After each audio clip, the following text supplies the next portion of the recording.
Hello guys, welcome to Talkies Today channel. Hello guys welcome back to talkies today channel. ఎలా ఉన్నారు? అందరూ బాగున్నారా? Recent గా ఓటీటీలోకి వచ్చి డిఫరెంట్ కాన్సెప్ట్ తో సందడి చేస్తున్న crime comedy heist drama concept. మరి ఈ 2 గంటల 30 నిమిషాల సినిమా ప్రేక్షకుల్ని ఎంతవరకు మెప్పించింది?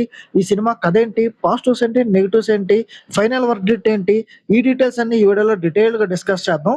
సో వీడియోలో కనుక మీరు ఫస్ట్ టైం చూస్తున్నట్టయితే వీడియోకి ఒక లైక్ చేయండి, కామెంట్ చేయండి, హైప్ కనిపిస్తే హైప్ ఇవ్వండి, వీడియోకి రీచ్ వస్తుంది. సో ఇలాంటి లేటెస్ట్ రివ్యూ అప్డేట్స్ కోసం మన టాకీస్ టుడే ఛానల్ ని ఇప్పుడే సబ్స్క్రైబ్ చేసుకుని పెట్టేసుకోండి.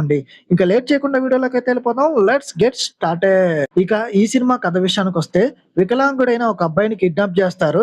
దాంతో ఆ ఫ్యామిలీ మొత్తం ఆ పిల్లాన్ని వెతికే పనిలో పడుతుంది. అయితే అసలు ఆ ఫ్యామిలీ ఎవరు? ఆ బాబుని ఎవరు కిడ్నాప్ చేశారు? ఆ కిడ్నాప్ వెనుక ఉన్న డ్రామా ఏంటి? దానికి టోల్ స్కామ్లకి ఉన్న లింక్ ఏంటి అనేది ఈ కాన్సెప్ట్ సినిమా యొక్క మెయిన్ స్టోరీ. ఈ సినిమా పాజిటివ్ పాయింట్స్ ఏంటో ఇప్పుడు చూద్దాం. సినిమా ఫస్ట్ హాఫ్ చాలా ఫాస్ట్ పేస్డ్ గా మంచి ఫన్ వేలో ఎంటర్టైన్మెంట్ లో వెళ్తూ ఉంటుంది. ఇంటర్వల్ స్కామ్ ఎపిసోడ్ కూడా చాలా బాగుంది. యోగిబాబు కామెడీ పర్వాలేదు అనిపిస్తుంది. తల్లి క్యారెక్టర్ ట్రాక్ సినిమాకి మేజర్ హైలైట్. ఇక సెకండ్ హాఫ్ చివరికి వచ్చేసరికి ఎమోషనల్ టచ్ తో ఎండ్ చేయడం అనేది బెటర్ గా ఉంది. ఇక ఎలాంటి అడల్ట్ కంటెంట్ ఈ సినిమాలో లేదు. ఫ్యామిలీతో కలిసి హ్యాపీగా చూడొచ్చు ఈ సినిమా. ఈ సినిమా మైనస్ పాయింట్స్ చూసుకున్నట్టయితే, ఫస్ట్ హాఫ్ లో బాగా ఇంట్రెస్ట్ పెంచారు, కానీ సెకండ్ హాఫ్ వచ్చేసరికి కొంచెం డల్ అయిపోయారు. ఏదో పెద్ద టోల్ స్కామ్ ఉంటుంది అనుకుంటే అది కేవలం మాటల వరకే పరిమితం అయింది.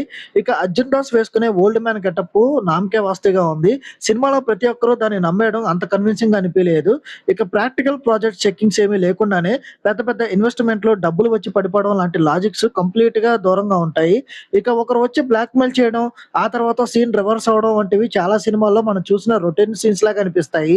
ఈ సినిమా నటీనటుల పర్ఫార్మెన్సెస్ విషయానికి వస్తే, గవర్నమెంట్ ఎంప్లాయ్ గా అర్జున్ దాస్ యాక్టింగ్ పర్వాలేదు అనిపిస్తుంది. హీరోయిన్ అన్నాబెన్, అలాగే వీటివి గణేష్, ఇంకా మిగతా నటీనటులు కూడా వాళ్ళ పాత్రల పరిధి మేరకు బాగానే ఆకట్టుకున్నారు. టెక్నికల్ డిపార్ట్మెంట్ చూసుకున్నట్టయితే మ్యూజిక్ అలాగే సినిమాటోగ్రఫీ సినిమా మూడుకి తగ్గట్టుగా చాలా బాగున్నాయి. ఎడిటింగ్ మాత్రం సెకండ్ హాఫ్ లో ఇంకొంచెం షార్ప్ గా ఉండుంటే బాగుండేదన్న ఫీలింగ్ అయితే వచ్చింది. ఇంకా ఓవరాల్ గా చెప్పాలంటే ఈ కాన్సెప్ట్ మూవీ సెకండ్ హాఫ్ లో లాజిక్స్ పట్టించుకోకుండా కేవలం ఫన్ కాన్సెప్ట్ అలాగే హేస్ట్ డ్రామాని ఎంజాయ్ చేయాలనుకుంటే ఈ సినిమాని డీసెంట్ గా టైం పాస్ కోసం ఒకసారి చూడొచ్చు.